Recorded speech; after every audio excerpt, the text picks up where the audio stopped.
அந்தமான் சிறைச்சாலை முழுக்க முழுக்க அது சுதந்திர போராட்டத்திற்காக களத்திலே இருக்கக்கூடியவர்களுக்காக வேண்டியே அது அமைக்கப்பட்டது என்பதாக சொல்லப்படுகிறது. அதிலே அடைக்கப்பட்ட கைதிகள் எல்லாம் 100% முஸ்லிம்களாகத்தான் இருந்தார்கள். காலத்தின் கொடுமை, தியாகிகள் எல்லாம் துரோகிகளாக மாற்றப்பட்டு விட்டார்கள். துரோகிகள் எல்லாம் தியாகிகளாக மாற்றப்படுகிறார்கள்.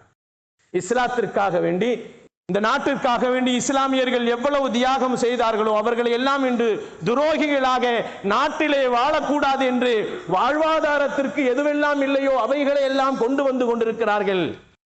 மத்திய அரசு என்பதை நாம் பார்த்து கொண்டிருக்கிறோம். இது காலத்தின் கொடுமையாக இருந்து கொண்டிருக்கிறது. கண்ணியத்திற்குரியவர்களே, சாவர்கர் எல்லாம் இன்று தியாகிகள் என்னுடைய பட்டியலிலே சேர்க்கப்பட்டிருக்கிறார்கள். அந்த அந்தமான் சிறைச்சாலைக்கு சாவர்கான் என்று பெயரை வைத்து கொண்டாடுகிறார்கள். இஸ்லாமியர்களை அங்கே கொன்று குவித்தார்கள். தியாகிகள் எல்லாம் துரோகிகளாக மாற்றப்பட்டார்கள். துரோகிகள் எல்லாம் தியாகிகளாக மாற்றப்பட்டு கொண்டிருக்கிறார்கள் என்பதை நாம் பார்க்க வேண்டும். 1913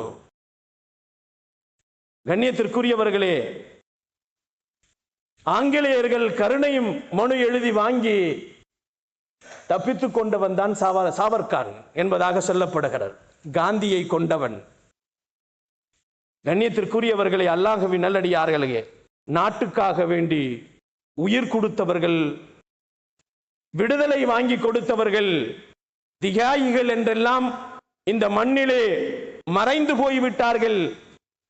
அவர்கள் மறைந்து போய்விட்டாலும் மீண்டும் மீண்டும் அவர்களின் வரலாறுகளை நம் பிள்ளைகளுக்கு சொல்லித்தர வேண்டும். மீண்டும் மீண்டும் அவர்களின் போராட்டங்களை இந்த பிள்ளைகளுக்கு நாம் சொல்லித்தர வேண்டும். ஆங்கிலம் படிப்பது ஹராம் என்று அன்றைக்கு ஃபத்வா கொடுத்தார்கள்.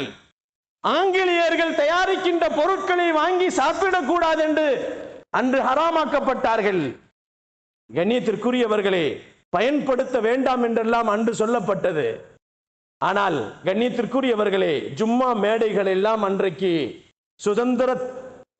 சுதந்திரத்திற்காக வேண்டி, சுதந்திர வேட்சிக்காக வேண்டி, நாட்டினுடைய வெற்றிக்காக வேண்டி ஜும்மா மேடைகளாக மாற்றப்பட்டது.